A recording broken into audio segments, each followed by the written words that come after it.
বাংলাদেশে রক্ত নিয়েও সিন্ডিকেট শুরু হয়ে গেল ভাই। হসপিটালে রক্ত থাকার পর বলে রক্ত নাই। আসলে বাংলাদেশে জন্মগ্রহণ করে আমরা করছি জীবন সবচেয়ে বড় ভুল, আমাদের বাপ মা করছে ভুল। সুপ্রে সরকার বানাইছি আমরা, সেনাবাহিনীর হাতে সরকার দিছি, তারা বাংলাদেশের বালের উন্নয়ন করতে পারে না।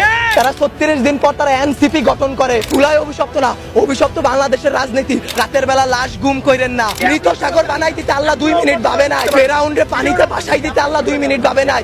আমরা তো পাপিষ্ঠ জাতি, আমরা তো খারাপ জাতি, আমাদের ডুবাই দিত আল্লাহ 2 মিনিটও ভাববে না।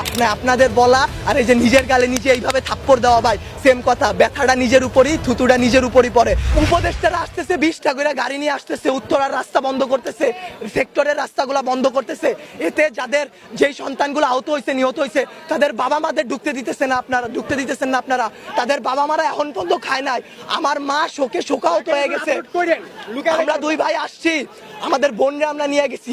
আমার এক বন্ধুর হাতের এইখান থেকে এই পর্যন্ত, ওর ডান হাতের অবস্থা করুন ভাই, হাত কাইটা ফেলতে হয় কিনা সেটাই বোঝা যাচ্ছে না। আমার ওই বন্ধুরই ছোট ভাই ক্লাস 7-এ পড়তো, ওর ঢাকা মেডিকেলে ভর্তি আছে ভাই। কি করব বলেন? আপনারা যে নিউজ নিতেছেন ভাই, মিনিমাম মারা গেছে 150 থেকে 200-র উপরে।